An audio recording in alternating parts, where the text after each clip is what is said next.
All right, for this explainer, we are diving deep into one of the wildest, most profound stories in all of Buddhist scripture. It's a debate where a literal demon preaches the ultimate truth, and one of the wisest monks is his student. So yeah, forget everything you think you know about a sermon, because this one is on another level. Okay, so we're dropped right into the middle of this totally shocking scene. The question itself is pretty straightforward. What is the nature of Bodhi, enlightenment? But look who's being asked. It's Mara Papian, the demon king, the lord of illusion himself. So the two main characters in this cosmic classroom couldn't be more different. On one side, you've got Shariputra, the Buddha's absolute wisest disciple. And on the other, Mara, the literal embodiment of temptation and desire. And here's where it gets really, really weird. They both have the perfect form of a Buddha, and they're about to debate the very nature of reality. So you're probably asking, how on earth did we get here? How does a demon king end up teaching a saint about enlightenment? Well, it all starts with the demon's unexpected arrival. It all kicks off when Mara, the demon king himself, just crashes the Buddha's assembly. But he isn't there to just cause chaos. Not exactly. No, he shows up with a grievance, a real complaint. Mara's motivation here is actually fascinating. He's freaking out because the Buddha keeps predicting that all these bodhisattvas are going to achieve enlightenment. And for Mara, that's just bad for business. His whole domain is the world of desire and rebirth. So these new enlightened beings are basically going to lead so many people to freedom that they'll put him out of a job. He's genuinely worried. But where Mara sees this big problem, the great bodhisattva of wisdom, Manjushri, he sees an incredible teaching moment. So he uses his divine power to basically lock both Mara and Shariputra in place. They can't leave. He's setting the stage for something amazing. And this move, it's just genius. It shows you exactly how masterful Manjushri is.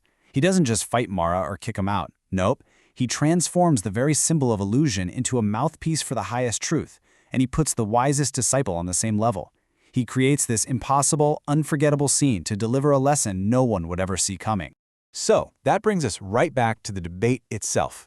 And the very first question cuts right to the heart of everything, exploring the fundamental nature of enlightenment, of Bodhi. So the debate kicks off. And Shariputra, or the Buddha form of Shariputra, he asks Mara a really deep question. Where do the Buddhas, the truly awake ones, actually live? Where do they hang out? And Shariputra's answer is, well, it's absolutely radical. He says that Buddhas don't live in some separate, pure, far-off heaven. No. They dwell right here, in the messiness of our world, in the cycle of suffering called samsara. And even more than that, they dwell within our own afflictions, our own struggles. There's no separation. Okay, so if that's true, if enlightenment is woven into the fabric of this messy reality, well, that leads to a pretty big follow-up question, right? If it's everywhere, where in the world are we supposed to start looking for it? So this time, Shariputra flips the script. He puts the question back on Mara. He asks the most practical question you could imagine. For all of us trying to figure this out, where do we actually begin the search? And what Mara says next, this is it. This is the most shocking, the most profound part of the whole text. Coming from the mouth of the demon king, he says, seek enlightenment in the very things you're trying to run away from. Seek it in your ego, in your ignorance, in your deepest cravings and attachments. He's saying the poison is the antidote. So here's the core idea, the big takeaway. Enlightenment isn't about destroying your inner demons or pretending they don't exist. It's about looking directly at your greed, your anger, your confusion, and understanding them so completely, so deeply, that they just lose their power over you. That total, unflinching understanding of the affliction, that is enlightenment itself.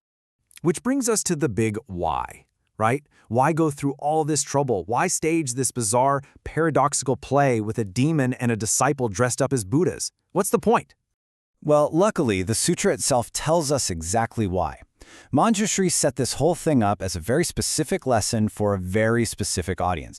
It wasn't just for the monks. It was for the devas, these godlike beings who were kind of stuck in their own blissful worlds and needed a serious wake-up call to see the deeper truth. And believe me, the impact was immediate. For the monks who were there in the assembly, this teaching was so potent that 800 of them achieved liberation right then and there. But for the real target audience, those celestial devas, the lesson was a massive, massive success. 32,000 of them were so blown away by this radical teaching that they dedicated themselves to the path of enlightenment right on the spot. So when you step back and look at the whole thing, what you're seeing is this incredible masterclass in what's called skillful means in Buddhism.